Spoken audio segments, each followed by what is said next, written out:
三只羊无疑是踩在了时代的风口上，在风口上呢，羊自然会飞。那问题在于这几只羊太年轻，很多必修的商业课题和人生课题还没有修，就火得一塌糊涂。那这就难免被流量反噬。主播带货呢，是当下最赚钱的生意之一。那这里面有两个容易混淆的逻辑，那就是呢，流量逻辑和带货的逻辑。不是说有流量啊，带货就一定行。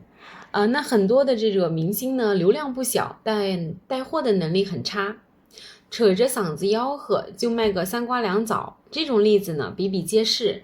那这就是他们错把流量逻辑当做了一个带货的逻辑，以为有了流量就一定能够带货。那今天呢，开始节目之前，欢迎大家订阅我的 YouTube 频道，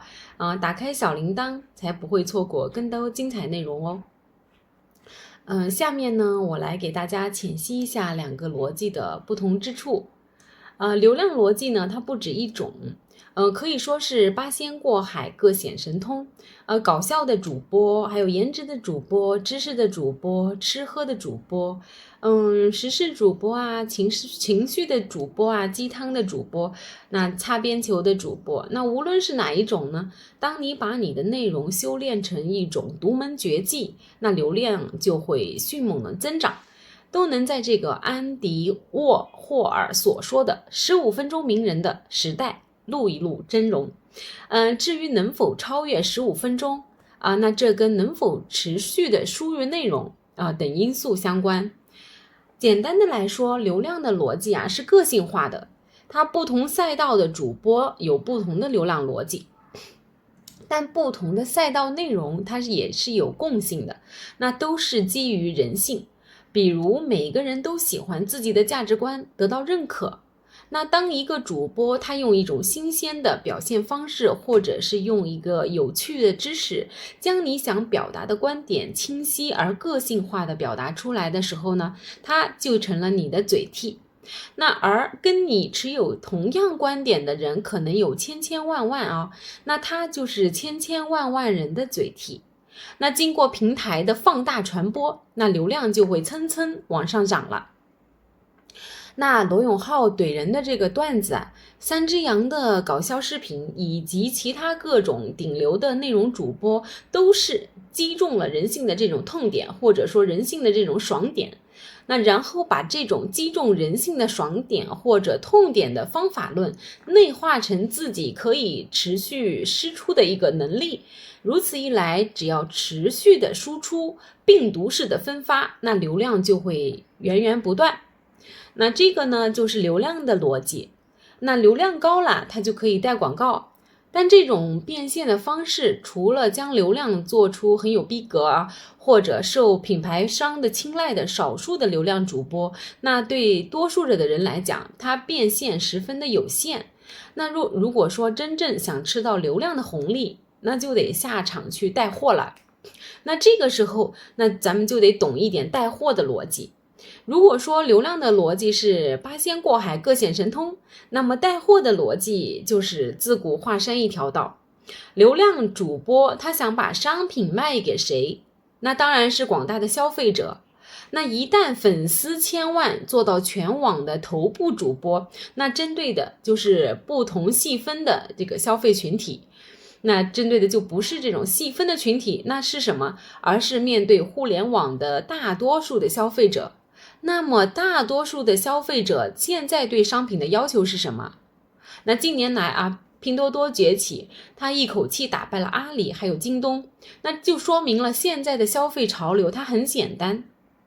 物美价廉，或者说的更通俗一点，就是图价格低，图划算，图性价比比较高。那这就是为什么那些头部的主播，无论是李佳琦、罗永浩、辛巴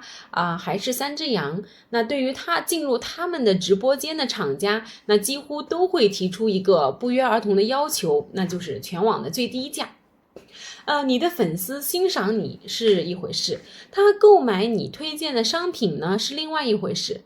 在主播的内容创作领域，主播可能算是个专家，那或者是算个2把刀的专家。但在消费这件事情上呢，消费者绝对是名副其实真正的专家。那尤其是在直播间下单的，都是喜欢新颖消费形式的这种消费专家。对于最广大的消费者群体来说，他们具有一定的购买力，但绝非是大富大贵。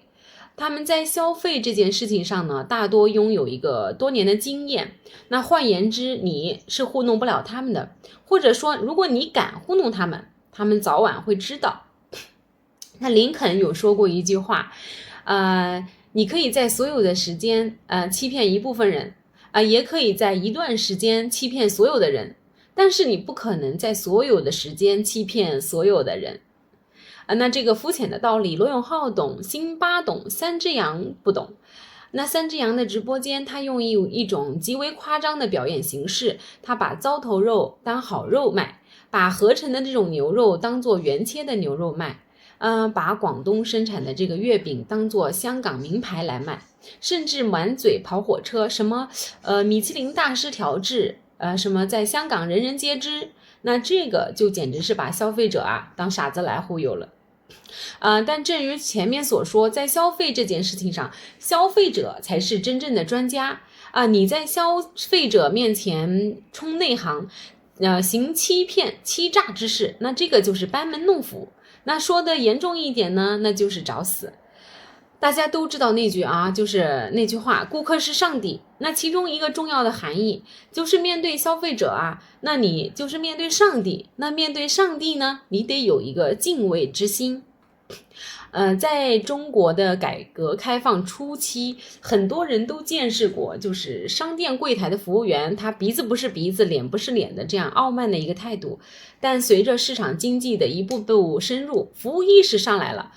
商家们也大多逐笑颜开了，甚至一度卷到出现了像海底捞这样以服务据称，让人感觉到过度周到的企业文化。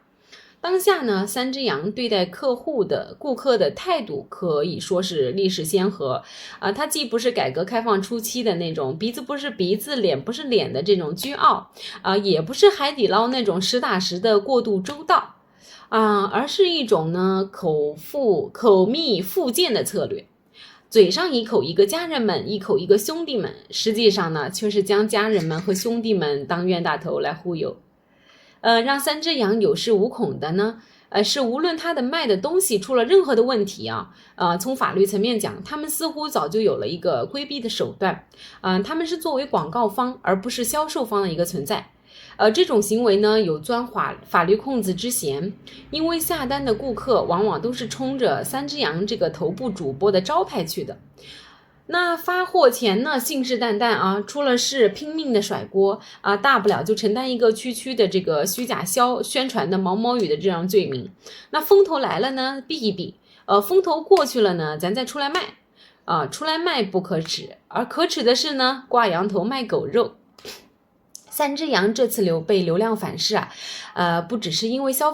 欺骗消费者，还因为是将旗下的主播默默送进监狱，以及卢某某录音事件的这种风风雨雨。据说这个某某是小杨哥的相识，那个时候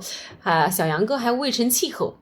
也只是一个7、8线的网红。那默默的粉丝比小杨哥多，那经常还帮衬着他。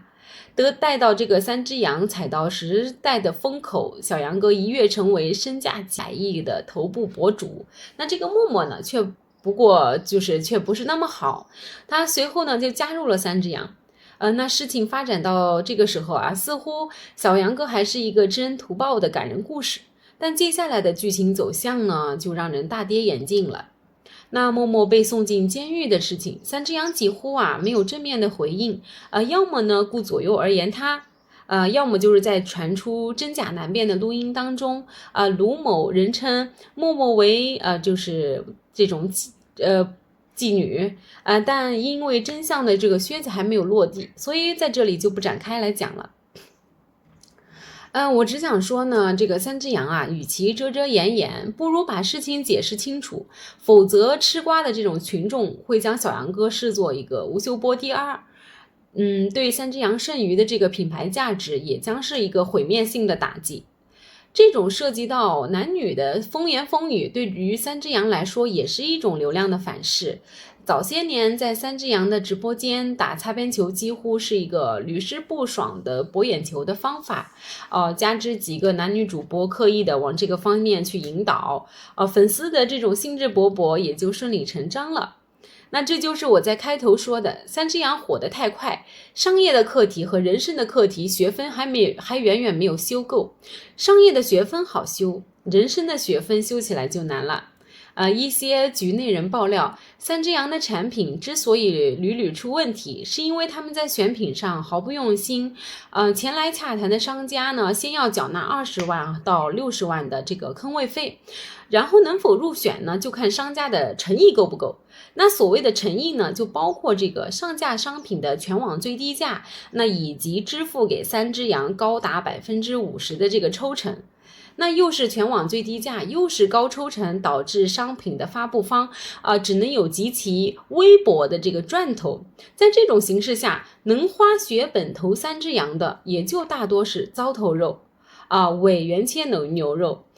假香港名牌的月饼，假茅台那样的合作方了。那辛巴呢，要替三只羊赔付1个亿，点了第一把火。眼看三只羊风雨飘摇之际，罗永浩也出来敲边鼓。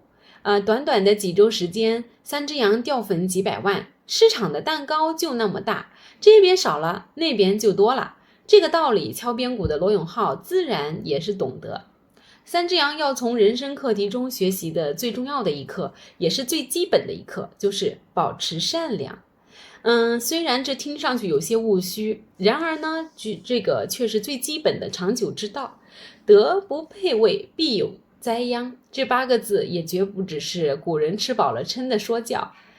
这次的三只羊事件让我们深刻认识到，消费者的信任是这个行业最宝贵的资产。一旦失去信任，再多的罚款，再多的整改措施都难以挽回。那对于每一个直播带货的从业者来说呢，必须认识到，靠虚假宣传和短期的利益的做法，只会毁掉未来的市场。那总结来说，直播带货作为一种新的购物形式，确实给我们带来了很多的便利和选择，但与此同时呢，那也伴随着很多的问题。只有建立在诚信和透明的基础上，直播带货行业才能有一个长远健康的一个发展。那如果你也关注直播带货中的这个种种乱象欢迎在评论区和我进行讨论。那记得点赞和订阅我的频道。我们下期见。